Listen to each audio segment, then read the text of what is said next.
Hey guys, today I'm going to talk to you about removing your valve cover gasket on the driver's side 2011 Dodge Ram 1500 with the V8 engine. This should cover 2009 to 18, I believe the 4th generation truck. As you can see, the passenger side, there's tons of room to do this job. Driver's side, you've got issues. You've got brake booster in the way, you got air conditioning lines in the way, you've got this filler tube for the oil in the way. But just to get general overview, what I did, you have to take off the air box hose and cover, and the pretty cover over the center of the engine. Pretty simple to remove. There's some flathead bolt there. There's one on the bottom of this hose. There's a sensor connector there. This vacuum line just comes off. It just pulls right off here. And on the truck, there's a couple of snaps. I think 4 on this air box itself. There's 1, 2, 3, 4. Very easy, just pop those loose. That stuff comes off. You'll have some connections up here on this. I typically fill that up so you don't have stuff falling in there. There's going to be some vacuum lines coming off here you'll remove. The struggle is, once you get to this point, you're going to do the bolts that come off the cover. These bolts here on the opposite side right there. Here's one I removed. Those are 8mm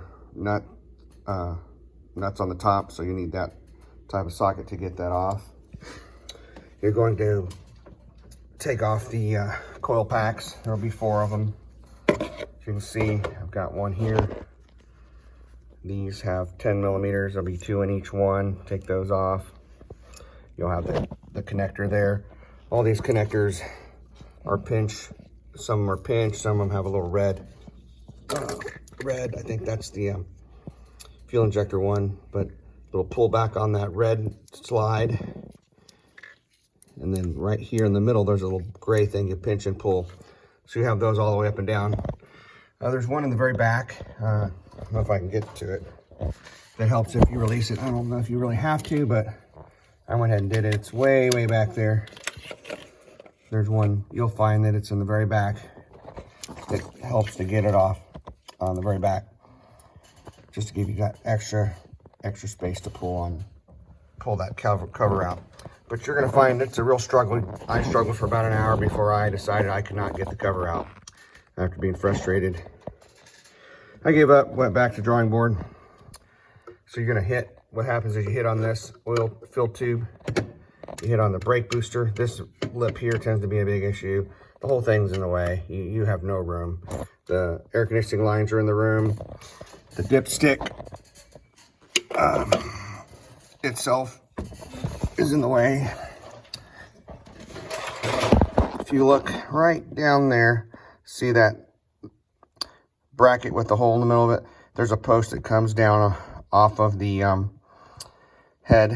That bracket has a post, and there's a 10mm nut that has to be removed to get this dipstick fill tube out of the way.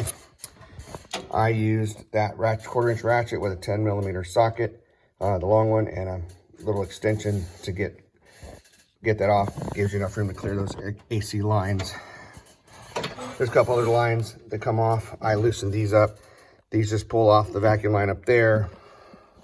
You got this line, it just twists and pulls off right here. You'll disconnect that of itself. They're down there laying right next to that dipstick tube, just to give you a little extra room. May not need to do that. I just did it just to make sure.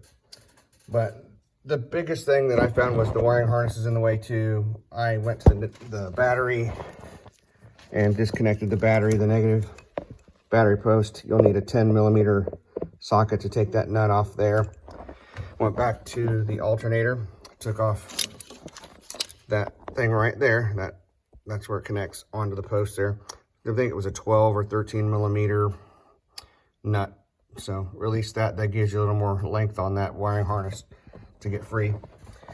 And I guess the biggest thing I discovered when I tried to do this, I went and talked to a neighbor across the way, and he came over, took a peek, and he thought, well, let's just remove this brake booster. give it some more room.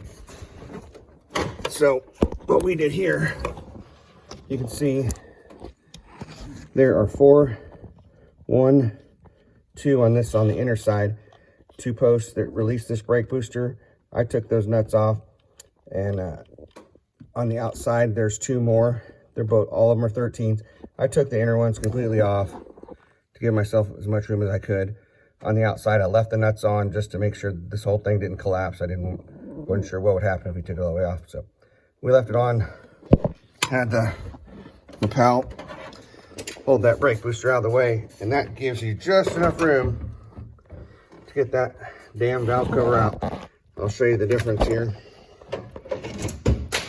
As some of you who will struggle with this will find, this will give you just enough room by moving this brake booster out of the way to get clear of this filler tube, AC lines, everything. It is a little challenging getting it back in and out, you know, once you get the gasket back on to replace it, to put it back in. But you can do it. It just takes a little bit of time of wiggling, finagling it back in. Just double check when you get it back flat. Try and stick your hands in, feel that gasket underneath, and make sure it's not popped out of where it fits in, or it's completely out. It could probably fall out, or just part of it could fall out. Make sure it's in place. I did some research on this torque spec.